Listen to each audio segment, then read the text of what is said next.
ಇವತ್ತು ನಮ್ಮ ರಘುವರ್ಧನ್ ಸರ್ ಒಬ್ಬ ಯೋಧನಾಗಿ ಈ ಸಿನಿಮಾನ ಪೂರೈಸಿದ್ದಾರೆ. ಸ್ವತಃ ಒಬ್ಬರು ನಿರ್ದೇಶಕರಾಗಿ ನಿರ್ಮಾಪಕರಾಗಿ ಇನ್ನೊಬ್ಬ ಹೊಸ ನಿರ್ದೇಶಕರಿಗೆ ಅವಕಾಶ ಕೊಡೋದು ಬಹುಶಃ ಇತಿಹಾಸದಲ್ಲಿ ಮೊದಲನೇ ಬಾರಿ ತಂದ್ಕೊತೀನಿ. ಯಾಕಂದ್ರೆ ಈಗಿನ ಕಾಲದಲ್ಲಿ ನೀವು ನೋಡಿರ್ತೀರ, ಕ್ಯಾಮ್ರಾಮ್ಯಾನ್ ಅವರೇ ಇರ್ತಾರೆ, ನಟನೆ, ನಟ, ನಿರ್ದೇಶಕ, ನಿರ್ಮಾಪಕ, ಸಾಹಿತ್ಯ, ಸಂಭಾಷಣೆ ಎಲ್ಲರೂ ಕೂಡ ಒಬ್ಬರೇ ಮಾಡ್ತಾರೆ. ಹೀರೋಯಿನ್ ಅವ್ರು ಮಾಡೋಕ್ಕಾಗಲ್ಲ, ಅದಕ್ಕೆ ಮಾಡಿರ್ತಾರೆ.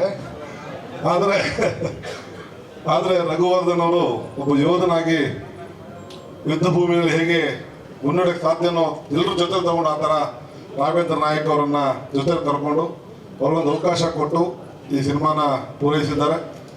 ಹಾಗೆ ರಾಘವೇಂದ್ರ ಅವ್ರ ಜೊತೆ ನಾನು ಆ್ಯಡ್ ಫಿಲ್ಮ್ಸಲ್ಲಿ ವರ್ಕ್ ಮಾಡಿದ್ದೀನಿ. ಬಹಳ ಪ್ರತಿಭಾವಂತ ನಿರ್ದೇಶಕ. ಜೊತೆಗೆ ಇದರಲ್ಲಿ 3 ರಾಘುಗಳಿದ್ದಾರೆ. ಒಬ್ಬರು ರಘುವರ್ಧನ್, ಹಾಗೆ ರಘು ನಡವಳ್ಳಿಯವರು. 3 ರಾಘುಗಳು ಸೇರಿ ತ್ರಿಮೂರ್ತಿಗಳ ಸಂಗಮ ಈ ಒಂದು ಸಿನಿಮಾದಲ್ಲಾಗಿದೆ. ಈ ಸಿನಿಮಾ ಗೋಲ್ಡನ್ನು ಮಾರಿ ಒಳ್ಳೆ ದುಡ್ಡು ಬರಲಿ, ಹೆಸರಲ್ಲೇ ಇದೆ ಮಾರಿ ಗೋಲ್ಡ್ ಮಾಡಬೇಡಿ ಅಂತ. ಹಾಗಾಗಿ ಟಿಕೆಟ್ಗಳು ಜಾಸ್ತಿ ಮಾರಿ ಈ ಸಿನಿಮಾ ಯಶಸ್ವಿ ಆಗಲಿ. ರಘುವರ್ಧನ್ ಮತ್ತು ರಾಘವೇಂದ್ರ ನಾಯಕ್ ಮತ್ತು ಈ ತಂಡದ ಎಲ್ಲರೂ ಕೂಡ ಶುಭವಾಗಲಿ.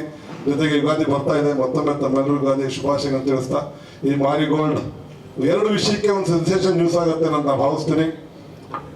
ಅದು ಮನ್ ಕಿ ಬಾತ್, ಏನು ಸರ್ ಸೆಂಟೆನ್ಸ್ ಮೊದಲು ಬರೋದು, ಖಾಲಿ ಹಾತ್ ಮನ್ ಕಿ ಬಾತ್, ಇದಕ್ಕೆ ಸ್ವಲ್ಪ ಒಂದು ನ್ಯೂಸ್ ಆಗುತ್ತೆ ಅಂತ ಭಾವಿಸ್ತೀನಿ. ಜೊತೆಗೆ ಕೊತ್ತಿಮರಿ ಸೊಪ್ಪು ಮಧ್ಯರಾತ್ರಿನಲ್ಲಿ ಅದು ಒಂದು ನ್ಯೂಸ್ ಆಗುತ್ತೆ. ಸೊ ಆ ಕೊತ್ತಿಮರಿ ಸೊಪ್ಪು, ಖಾಲಿ ಹಾತ್ ಮನ್ ಕಿ ಬಾತ್ ಇವೆರಡೂ ಕೂಡ ಸೆನ್ಸೇಷನ್ ಆಗುತ್ತೆ. ಜೊತೆಗೆ ಸಿನಿಮಾಗೆ ಬಂದರೆ ಖಾಲಿ ಹಾತ್ ಯಾರು ಹೋಗಲ್ಲ, ಮಾರಿಗೋಲ್ಡ್ ಬಹಳ ಖುಷಿಯಾಗಿ ನಗ್ನಾಗ್ತಾ ಹೋಗ್ತಾರೆ ಅಂತ ಭಾವಿಸ್ತೀನಿ ಸರ್. ಎಲ್ರಿಗೂ ಶುಭವಾಗಲಿ. All the best, good luck. ನಮ್ಮ ದೂದ್ ಪೇಡ ಬಗ್ಗೆ ಈಗಾಗಲೇ ಕವಿರಾಜ್ ಸರ್ ಹೇಳಿದ್ರು. ದೂದ್ ಪೇಡ ಹೋಗಿ ಗೋಕಾಕ್ ಕರ್ದಂಟ್ ಆಗೋದ್ರಲ್ಲಿ ಏನು ಅನುಮಾನ ಇಲ್ಲ ಸರ್. ಅಷ್ಟು ಅದ್ಭುತವಾಗಿ ಮಾಡಿದ್ರಿ. ನಿಮ್ಮ ಜೊತೆ ವರ್ಕ್ ಮಾಡಿ 3-4 ದಿನ ವರ್ಕ್ ಮಾಡಿದ್ರಿ.